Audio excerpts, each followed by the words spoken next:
Assalamu alaikum students. You are learning English with Ali Ahmed and this is the practice session. इसमें I have written around 10 sentences for you जिसके अंदर हम noun के functions को पहचानने की कोशिश करेंगे। कल हमने डिस्कस की नाउन की डेफिनेशन, नाउन की आइडेंटिफिकेशन एंड नाउन की फंक्शन। ये तीन चीज़ें हमने कल डिस्कस की थी कल के लेक्चर में। आज इसी को प्रैक्टिस करने के लिए हमारे पास 10 सेंटेंस है। इन 10 सेंटेंसेस के अंदर मैं कोशिश करूंगा कि आपको बताएं कौन सी जगह पर नाउन क्या फंक्शन कर रही है, so that you can also understand the importance of a noun in a sentence, ताकि जब कभी भी आप कोई चीज़ लिख रहे हो या पेपर के एतबार से कोई चीज़ सोल्व कर रहे हो तो आप कंफ्यूज ना हो। So let's go straight to the topic.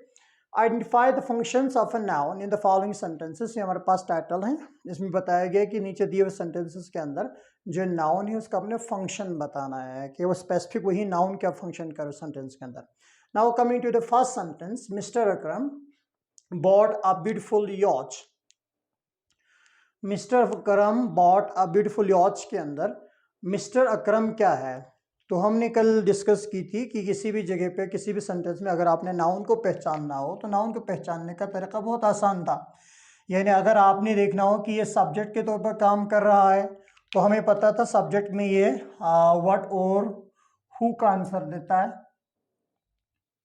और अगर आप देख रहे हो कि ऑब्जेक्ट है तो ऑब्जेक्ट के अंदर ये व्हाट और हुम का आंसर देता है। तो ये चीज़ें हमने कल डिस्कस की थी। इसी चीज़ को आज ज़रा दोबारा से क्लियर करने के लिए एज प्रैक्टिस को हम ज़रा कर लेते हैं ताकि आप इस चीज़ को सही से समझ लें। Mister Akram bought a beautiful yacht, so who bought a beautiful yacht? तो आप कहते हैं mister Akram bought a beautiful yacht. तो यहाँ पे मिस्टर अकरम जो है वो आपके पास नाउन है because it is giving the answer of who. ये हु का आंसर दे रहा है, इस वजह से मिस्टर अकरम नाउन है। और ये किसका काम कर रहा है? ये सब्जेक्ट का काम कर रहा है, यानी ये नाउन है और ये नाउन काम हमारे पास सब्जेक्ट का कर रहा है। तो पहला फंक्शन हमें पता चला कि हमने कल 5 किस्म के फंक्शन नाउन के हवाले से डिस्कस की थी। सबसे पहला फंक्शन ये था कि कोई भी नाउन किसी भी सेंटेंस के अंदर फंक्शन जो है ना वो सब्जेक्ट के तौर पर इस्तेमाल होता है, यानी उसका फंक्शन सब्जेक्ट होता है या वो सब्जेक्ट के तौर पर इस्तेमाल होता है किसी भी सेंटेंस के अंदर। और सब्जेक्ट की पहचान बहुत सिंपल है, उसके यानी ये व्हाट और हु का आंसर बने।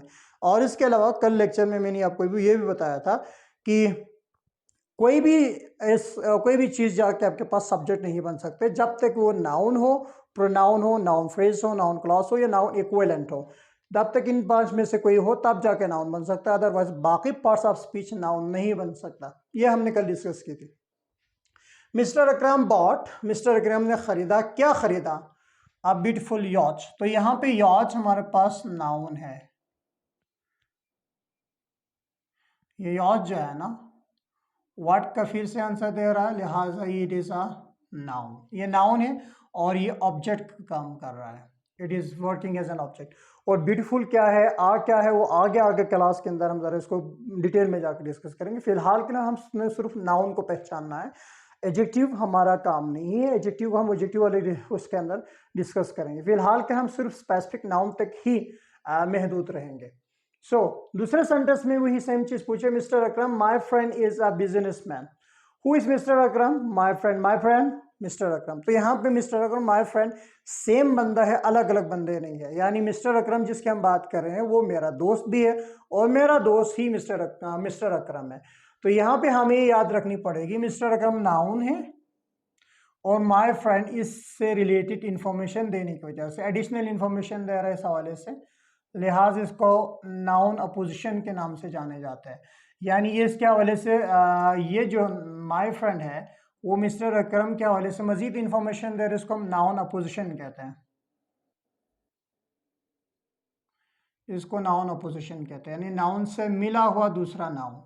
अपोजिशन वाला होता है जो पाकिस्तानी सियासत है उसके अंदर अपोजिशन का वाला मतलब यहाँ पे नहीं है।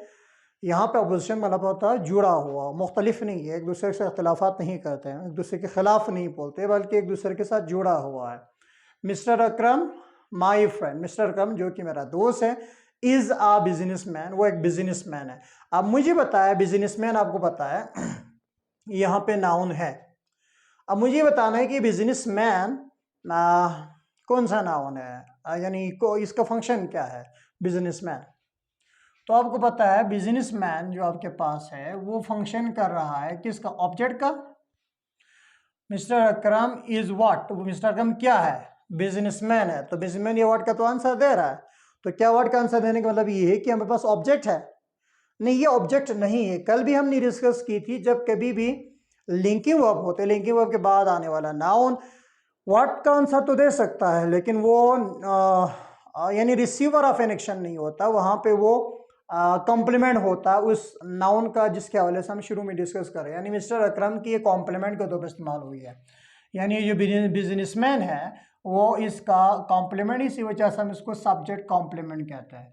ये वर्ड का तो आंसर दे रहा है, आपको पता है वर्ड का आंसर तो दे रहा है। वर्ड आंसर देने का मतलब ये है कि नाउन तो है, लेकिन यहाँ पे नाउन होने का ये मतलब हरगिज नहीं कि वो ऑब्जेक्ट है।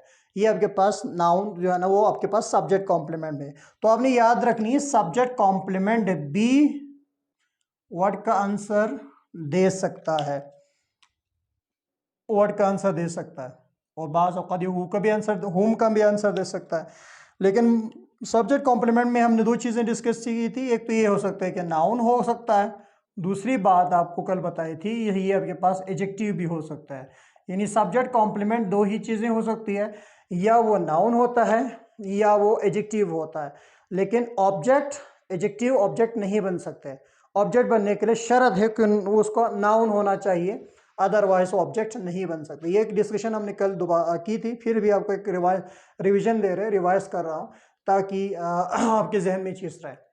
अब आ जाएं जी, तीसरा सेंटेंस है। अच्छा, यहाँ पे मिस्टर अकरम माय फ्रेंड पूरा सब्जेक्ट है। मिस्टर अकरम माय फ्रेंड पूरा आपके पास सब्जेक्ट है। ये नाउन फ्रेज है, यानी एक नाउन तो है नहीं, एक नाउन से ज़्यादा अल्फाज मौजूद है, इस वजह से हमको नाउन फ्रेज कहते हैं। ये नाउन फ्रेज वाली डिस्कशन में हम बात करेंगे। फिलहाल क्या आपने सिर्फ मिस्टर अकरम को याद रखना है कि आपके पास नाउन है, वर्किंग एज अ सब्जेक्ट, ये सब्जेक्ट के तौर पर इस्तेमाल हो रहा है।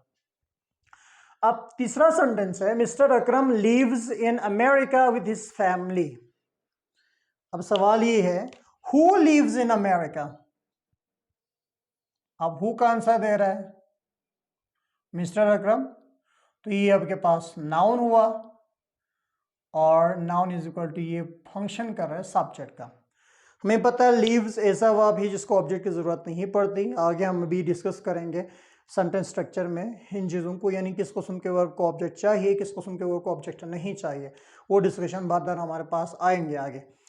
मिस्टर अकरम लीव्स, मिस्टर अकरम रहता है, तो आगे जो इन अमेरिका है वो वेयर का आंसर दे रहा है। ये पूरा फ्रेज जिसको प्रीपोजिशनल फ्रेज कहते हैं, प्रीपोजिशनल फ्रेज कहते हैं, और पीपी भी कह सकते हैं इसको, प्रीपोजिशनल फ्रेज। यानी ये प्रीपोजिशनल फ्रेज है पीपी, पीपल्स पार्टी नहीं बल्कि प्रीपोजिशनल फ्रेज। अब ये प्रीपोजिशनल फ्रेज के अंदर, हालांकि ये प्रीपोजिशनल फ्रेज किस चीज का आंसर दे रहा है, मिस्टर अकरम लीव्स, मिस्टर अकरम रहता है, तो ये हमारे पास वेयर का आंसर दे रहा है। यानी ये तो दे तो हमें वेयर का आंसर दे रहा है। तो ये पूरा फ्रेज जो है वो फंक्शन एज एन एडवर्ब कर रहा है, यानी पूरा जो फ्रेज है वो एडवर्ब का फंक्शन कर रहा है। लेकिन यहां पे बात जो आपने याद रखनी है, हम सिर्फ अमेरिका के बारे में बात करेंगे, तो अमेरिका आपके पास नाउन है, और ये नाउन इस प्रीपोजिशन के बाद इस्तेमाल हुई है, इन प्रीपोजिशन है, इसके बाद इस्तेमाल होने का मतलब ये है कि ये इसके लिए ऑब्जेक्ट का काम कर रहा है। यानी जो अमेरिका वर्ड है वो इन प्रीपोजिशन के बाद आने की वजह से ये इन प्रीपोजिशन के लिए ऑब्जेक्ट का काम कर रहा है। तो हमने कल डिस्कशन की थी नाउन के जो फंक्शन है उनमें से एक ये था कि it becomes the object of a preposition, यानी किसी प्रीपोजिशन को ऑब्जेक्ट भी बन सकता है नाउन। यही चीज अगर दोबारा यहाँ पे देख लें, हिज फैमिली, हिज आपके पास डिटर्मिनर है, फैमिली नाउन है, दोनों मिलने के बाद नाउन फ्रेज हो सकता है। खैर ये नाउन को अगर देख लें, ये भी आपके पास प्रीपोजिशन के बाद इस्तेमाल हुई है, लिहाजा इसको भी हम प्रीपोजिशनल ऑब्जेक्ट कहते हैं, यानी ऑब्जेक्ट ऑफ अ प्रीपोजिशन है। यानी ये भी नाउन और इस प्रीपोजिशन के ऑब्जेक्ट के तौर पर इस्तेमाल हुई है। यहां तक अगर आपकी बात आपको बात समझ आई है तो नेक्स्ट चलते हैं। Teacher made him class proctor. Teacher made him class proctor, who made him class proctor, तो हमें पता है टीचर के बारे में हम बात कर रहे हैं, लिहाजा टीचर हु का आंसर दे रहा है, नाउन हो गया, लिहाजा ये आपके पास सब्जेक्ट है। It is the answer of who, ये हु का आंसर दे रहा है। हु का आंसर देने का मतलब ये है कि आपके पास नाउन है, नाउन का मतलब है कि सब्जेक्ट के तौर पर इस्तेमाल हुई है। टीचर मेड हुम, किसको बनाया, ये हुम का आंसर दे रहा है। हुम का आंसर देने का मतलब ये है कि नाउन है, और नाउन होने का मतलब ये है कि आपके पास ऑब्जेक्ट का काम कर रहा है। टीचर मेड हिम, मेड हुम, टीचर ने किसको बनाया, हिम, उसको बनाया, क्या बनाया, क्लास प्रोक्टर। अभी हम पे क्लास प्रोक्टर है, वो आपके पास नाउन है, इसमें प्रोक्टर नाउन है, क्लास इसके लिए एडजेक्टिव का काम करेंगे, लेकिन बल्कि एक आपके पास कंपाउंड नाउन भी हो सकता है क्लास प्रोक्टर, लेकिन ये आपके पास मॉडिफायर भी हो सकता है। तो क्लास प्रोक्टर जो है वो आपके पास नाउन है।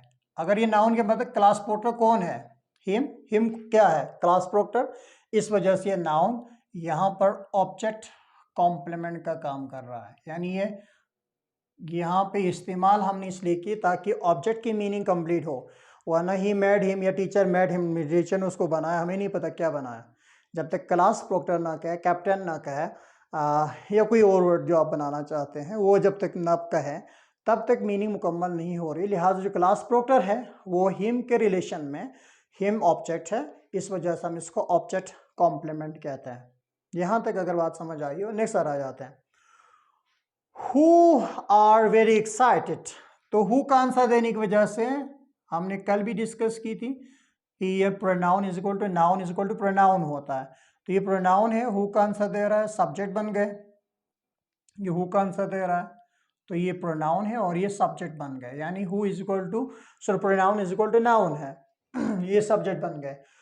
अच्छा, वी आर, हम हैं, व्हाट, और एक्साइटेड व्हाट का तो आंसर दे रहा है, तो क्या व्हाट का आंसर देने का मतलब ये है कि ये नाउन है। इज इट ए नाउन, अगर ये नाउन है, थोड़ी समझने की बात कर, समझने की बात है, हम वेरी को अगर देख लेते हैं, आगे हम इसमें दोबारा से जाके डिस्कशन करेंगे डिटेल में, लेकिन फिलहाल आपने याद रखनी है वेरी हमारे पास एडवर्ब है, और ये कभी होता ही नहीं है, कभी भी कोई एडवर्ब किसी नाउन को मॉडिफाई नहीं करता, ये आपने याद रखनी है। कभी भी कोई भी एडवर्ब किसी नाउन को मॉडिफाई नहीं करता। नाउन को मॉडिफाई करने का जो काम है वो एडजेक्टिव का है। अगर आप देखना चाहते हैं कि कोई नाउन आपके पास मौजूद है और इस नाउन की मॉडिफिकेशन हमें चाहिए, तो इससे पहले कोई भी वर्ड हो लेकिन उसको एडजेक्टिव की फॉर्म में होना चाहिए, वो एडवर्ब नहीं हो सकते। ये सीक्वेंस ठीक है। अभी यहाँ पे हम देखेंगे, अगर एक्साइटेड को अगर हम नाउन मान ले तो वेरी हमारे पास एडवर्ब है। ये एडवर्ब होने का मतलब ये है कि आपके पास नाउन नहीं आ सकता, नाउन नहीं आ सकता तो एक्साइटेड सिर्फ एक ही वजह हो सकती है, हमें पता है आर लिंकिंग वर्ब है, तो बाद में आने वाला या तो नाउन होना है सब्जेक्ट कॉम्प्लीमेंट में या एडजेक्टिव होना है। तो नाउन इसलिए नहीं है क्योंकि हमारे पास वेरी एडवर्ब इस्तेमाल हुई है। लिहाजा एक्साइटेड को अगर देखें तो एक्साइट अब हमारे पास एडजेक्टिव है, यानी वर्ड का तो आंसर दे रहा है लेकिन ये आपके पास एडजेक्टिव है। अब आपको पता है कि एक एडवर्ब दूसरे एडजेक्टिव को क्वालिफाई कर सकते हैं, एडवर्ब के बाद एडजेक्टिव आ सकते हैं, यानी इस सीक्वेंस में अगर आप देखना चाहें तो कोई भी एडवर्ब एडजेक्टिव को क्वालिफाई कर सकता है। तो हमें पता है एडवर्ब एडजेक्टिव से पहले आ सकता है, ये सीक्वेंस ठीक है। तो लिहाजा एक्साइटेड आपके पास एडजेक्टिव है, ये नाउन नहीं है। इसका नाउन क्या है, एक्साइटेड का एक्साइटमेंट है, इसको हम एब्स्ट्रैक्ट नाउन कहते हैं, काइंड्स ऑफ नाउन में हम इनको पढ़ेंगे डिटेल में जाकर। तो वी आर, हम है क्या, वेरी एक्साइटेड, बहुत ही एक्साइटेड है। Okay, now next one is who seem very tired today. So who का आंसर देने की वजह से यू फिर से सब्जेक्ट बन गए। यू सीम व्हाट, आप दिखाई दे रहे हो क्या या कैसे। टायर्ड आपको फिर से याद रखनी पड़ेगी, फिर ये आपके पास वेरी का इस्तेमाल इससे पहले हुआ है। अब चूंकि मतलब इसका वेरी एडवर्ब है, एडवर्ब होने का मतलब ये है कि टायर्ड नाउन नहीं हो सकते, क्योंकि एडवर्ब के बाद नाउन नहीं आता, एडजेक्टिव आ सकता है या दूसरा एडवर्ब आ सकता है, तो ये आपके पास एडजेक्टिव है। अच्छा थोड़ी देर के लिए सोच ले, क्या ये एडवर्ब हो सकता है टायर्ड?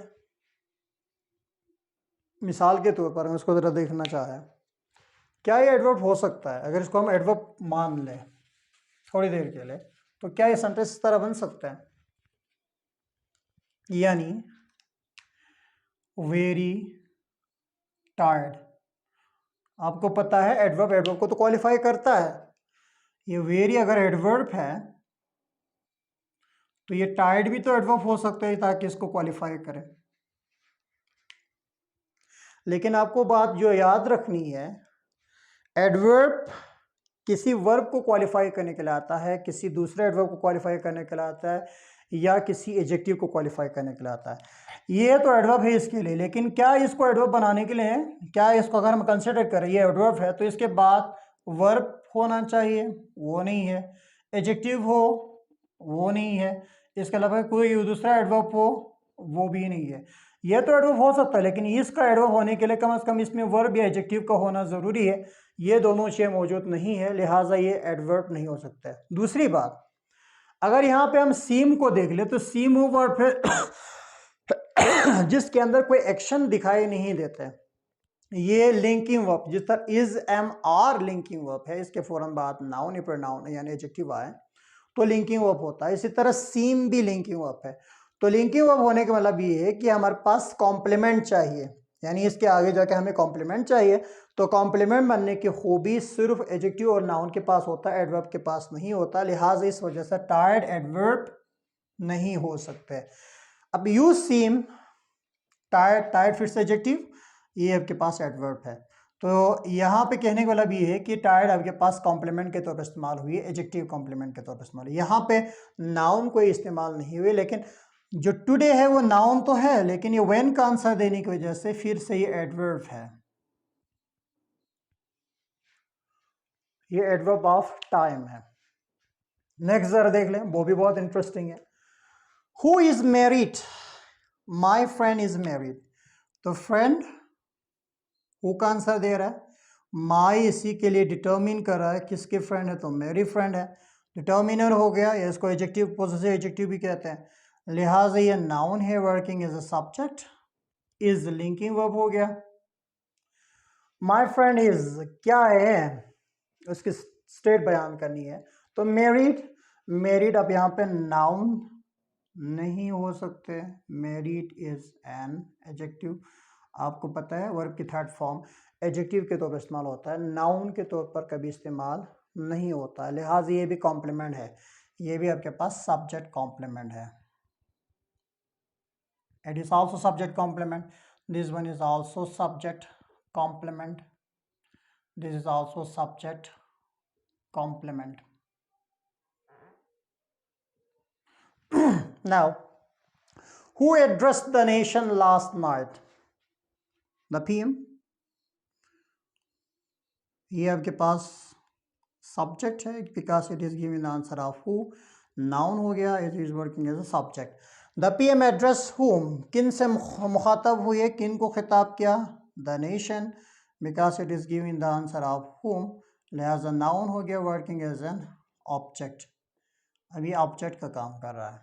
लास्ट नाइट फिर से एडवर्ब ऑफ टाइम है, व्हेन का आंसर दे रहा है, लिहाजा ये नाउन नहीं है, एडवर्ब ऑफ टाइम है, ये भी एडवर्ब हो गया। Now come to the 9th sentence. He returned from China yesterday. Who returned from China? He, subject हो गया, who का आंसर दे रहा है, return verb है। कहाँ से चाइना, चाइना नाउन है, इतना तो आपको पता है। लेकिन इस नाउन को अगर देखें इसके रिलेशन में तो फ्रॉम प्रीपोजिशन है, फ्रॉम इज अ प्रीपोजिशन, और ये जो चाइना है इसके लिए ऑब्जेक्ट का काम कर, इस प्रीपोजिशन के लिए। और ये प्रीपोजिशन और ऑब्जेक्ट मिलने के बाद ये प्रीपोजिशनल, ये नाउन है और ये ऑब्जेक्ट है, लेकिन ये प्रीपोजिशनल ऑब्जेक्ट बन जाते हैं। ये प्रीपोजिशन के बाद बनने के बाद ये पीपी बनाता है, यानी प्रीपोजिशनल फ्रेज। और ये जो प्रीपोजिशनल फ्रेज है वो एडवर्ब का काम करता है। और यस्टरडे भी यहाँ पे है तो नाउन, नज़र तो नाउन आ रहा है, लेकिन यहाँ पे फंक्शन नाउन का नहीं कर रहा, बल्कि ये वेयर का आंसर, वेन का आंसर देने की वजह से एडवर्ब का फंक्शन कर रहा है फिर से. So it is functioning as an adverb, right? Okay, now next one is who died for a stranger. She subject हो गया, died verb, she died, she died वो मर गई. यहां तक सेंटेंस मुकम्मल था, शी डाइड वो मर गई. अगर फॉर को निकाल दें, थोड़ी देर के लिए स्किप कर लेते फॉर को. शी डाइड अ स्ट्रेंजर, तो फिर अजीब इसलिए क्योंकि शी डाइड पे सेंटेंस मुकम्मल है. इस डाइड वर्ब को कोई ऑब्जेक्ट की ज़रूरत नहीं है. या तो हमें इसको हटाना पड़ेगा ना हमें प्रिपोजिशन दोबारा से लिखनी पड़ेगी. हमें बताना पड़ेगा शी डाइड फॉर, वो मरा किसके लिए? फॉर अ स्ट्रेंजर, एक अजनबी के लिए. तो स्ट्रेंजर यहाँ पे नाउन है और ये नाउन इस प्रीपोजिशन के लिए ऑब्जेक्ट का काम कर रहा है. यानी this is a preposition and this noun is working as an object for this for preposition. अब यहाँ पे आर्टिकल है. सो आई थिंक यहाँ तक की कन्वर्सेशन अगर आपको समझ आई हो, आगे हम ज़रा डिस्कस करने वाले हैं वो है सेंटेंस स्ट्रक्चर. यानी सेंटेंस के अंदर किस किस्म के स्ट्रक्चर्स इस्तेमाल होते हैं. तो उस हिसाब से हम ज़रा देखेंगे किस किस्म के स्ट्रक्चर में. यानी बहुत ज़्यादा इश्यूज स्टूडेंट्स के साथ इसलिए होता है कि बाज़ औक़ात एक्टिव को पैसिव को एक्टिव में चेंज करते वक़्त हमें नाउन के फंक्शन का इतना ज़्यादा इल्म नहीं होता. यानी स्टूडेंट्स को नाउन के फंक्शन का इतना ज़्यादा इल्म नहीं होता. इस वजह से बहुत ज़्यादा मिस्टेक्स करते हैं. इसलिए कम अज़ कम आपने नाउन के फंक्शन ज़रा याद रखनी. नेक्स्ट हमने जो डिस्कस करनी है वो सेंटेंस स्ट्रक्चर है. और सेंटेंस स्ट्रक्चर के फ़ौरन बाद हम ज़रा काइंड्स ऑफ नाउन पे जाएंगे. फिर डिटेल में आगे हमारे पास जो सिक्वेंशली वो सीरीज़ वाइज जो हमारे पास लेक्चर है वो चलते रहेंगे. बट फॉर कंप्लीट लेक्चर आपको मेरे साथ जुड़े रहना पड़ेगा so that you could have access to all the lectures I'm going to share with you guys. So that's all for today. Thank you so much.